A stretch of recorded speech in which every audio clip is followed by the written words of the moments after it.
اسلام کے بیسک عقیدے ہیں ان کا تذکرہ زیادہ ہوتا ہے۔ تو اللہ تعالیٰ نے آدم علیہ السلام کی پیدائش کا تذکرہ کیا کہ نبی صلی اللہ علیہ وسلم مشرکین مکہ کو جس دین کی طرف دعوت دے رہے ہیں، اور وہ کبھی آپ کو مجنون کہہ رہے ہیں، کبھی دیوانہ کہہ رہے ہیں، کبھی کہہ رہے ہیں کہ جی آپ آسمان پہ کیوں نہیں، فرشتے کیوں نازل نہیں ہوتے، تو اللہ نے انسانی تاریخ بیان کی کہ انسان کو پیدا کرنے کا تو بنیادی مقصد ہی اللہ کی عبادت کروانا تھا، اور انسان کو مسجود ملائکہ بنایا گیا، تمام فرشتوں کو حکم دیا گیا کہ انسان کو سجدہ کرو۔ یہ اسی وجہ سے کیا تھا کہ انسان کو زمین میں خلیفہ بناؤں گا، وہ میرے احکامات اپنے اوپر بھی اور زمین پر بھی نافذ کرے گا۔ تو اصل تو انسان کی بیس یہاں سے چلی تھی، پھر شیطان ہے جو ان لوگوں کو گمراہ کر رہا ہے۔ تو تم اپنے باپ دادا، جو کیونکہ مشرکین بار بار کہتے تھے نا باپ دادا کو ہم فالو کر رہے ہیں، تو اصل جو جد امجد تھے وہ تو آدم تھے، وہ تو اللہ کے نیک بندے تھے، تو ان کو جو بنایا گیا، تو تمہارا دشمن تو شیطان ہے، وہ اس وقت سے تمہارے پیچھے لگا ہوا ہے۔ تو تم جو اسلام کی دشمنی اور محمد صلی اللہ علیہ وسلم کی دشمنی میں یہ باتیں کر رہے ہو، تو سوچو کہیں ایسا تو نہیں ہے کہ شیطان تمہیں برگلا رہا ہو۔ اس لیے اللہ نے اس کا تذکرہ کیا کہ البتہ تحقیق ہم نے انسان کو ایک بجتی ہوئی مٹی سے پیدا کیا جو بدبودار گارے سے بنائی گئی تھی۔ یہ بھی اللہ تعالیٰ کی ایک حکمت ہے کہ انسان کی جو پیدائش جس چیز سے ہوتی ہے، وہ چیز عجیب، وہ کوئی ایسی چیز نہیں ہوتی جس پہ انسان فخر کرے۔ سورہ معارج میں اللہ تعالیٰ کا ارشاد ہے کلا انا خلقناہم مما یعلمون، ہم نے ان انسانوں کو جس چیز سے بنایا وہ یہ جانتے ہیں، وہ کیا ہے، من نطفۃ، منی سے بنایا۔ اور پھر قرآن میں جگہ جگہ اس انسان کے جو ہے نا پیدائش کے پروسیس کو بیان کیا گیا ہے کہ منی سے بنایا، پھر اسے بدبودار خون بنایا، پھر اس بدبودار خون کو گوشت کا لوتھڑا بنایا، یعنی تمام کی تمام جو میٹیریل استعمال ہوا ہے نا وہ سارا غلاظت سے بھرا ہوا ہے۔ الم نخلقکم من ماء مہین، اللہ کہتے ہیں کہ ہم نے تمہیں ایک ذلیل پانی سے پیدا نہیں کیا، تو گندے پانی سے پیدا نہیں کیا۔ تو یہ مختلف الفاظ قرآن میں بیان کیے گئے ہیں انسان کی پیدائش کو بیان کرنے کے لیے۔ تو سورہ معارج میں اللہ تعالیٰ نے کیا فرمایا، انا خلقناہم مما یعلمون، کہ ہمیں پتہ ہے ہم نے کس چیز سے پیدا کیا۔ تو اس سے مقصد کیا ہے، یہ بتانا مقصد ہے۔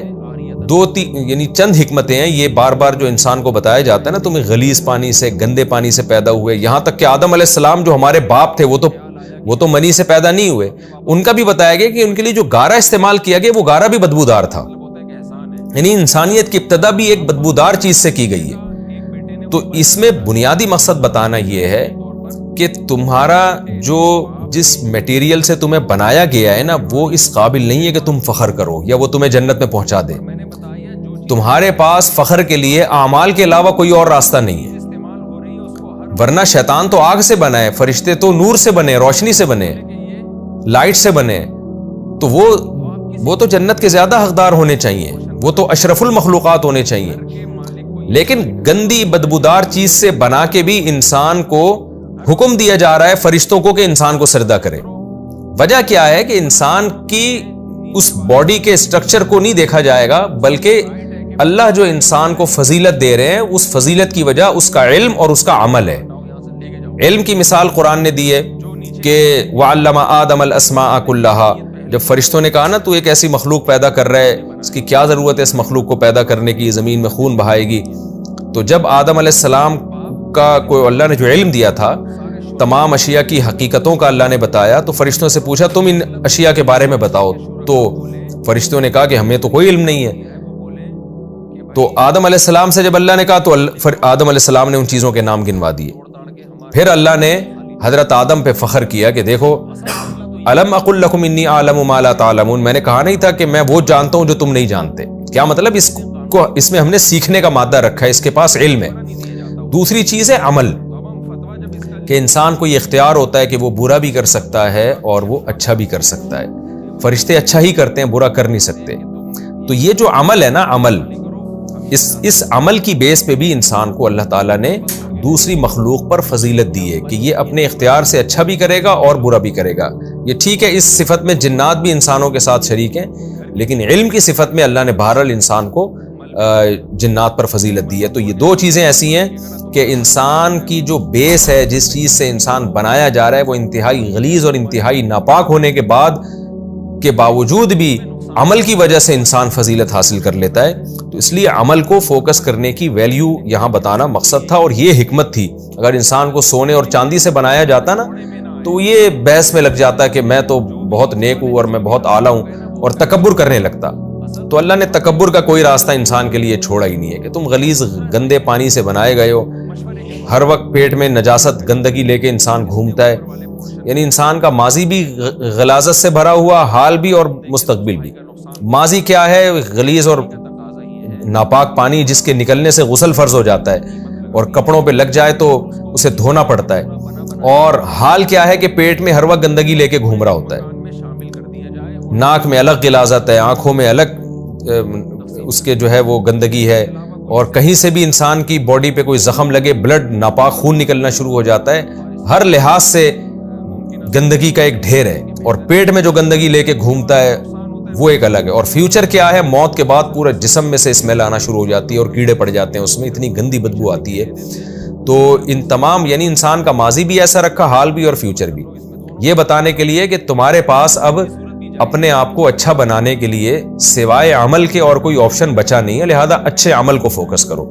تو یہ حکمت تھی، اور اس حکمت کو قرآن بار بار بیان کرتا ہے کہ ہم نے انسان کو پیدا کیا ایک بدبودار کھنکھناتی ہوئی مٹی سے.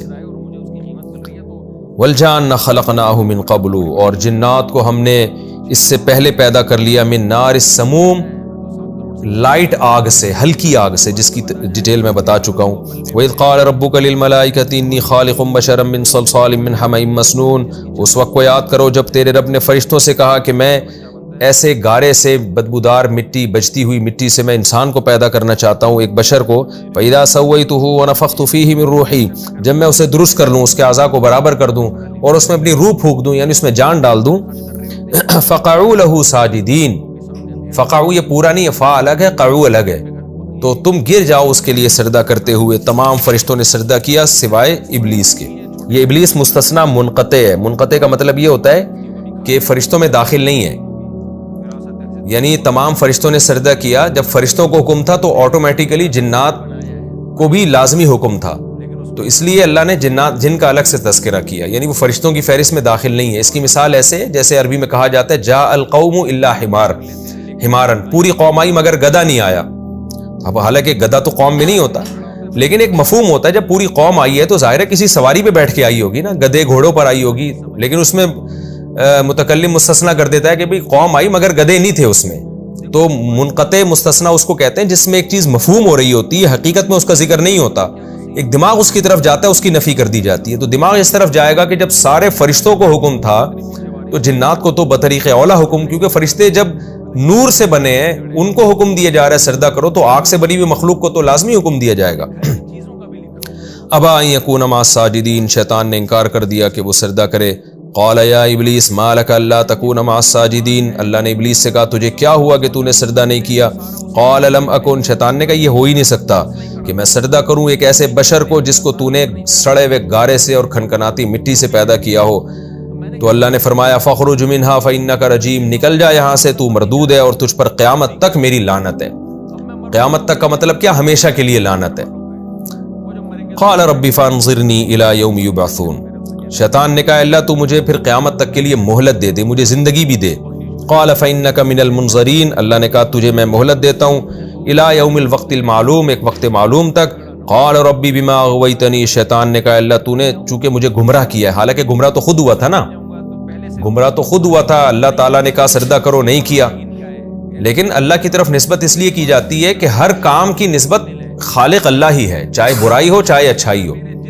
تو کام تو انسان کرتا ہے لیکن اس عمل کا خالق تو بہرحال اللہ ہے نا، تو اس لیے اللہ کی طرف اس کی نسبت کی جاتی ہے.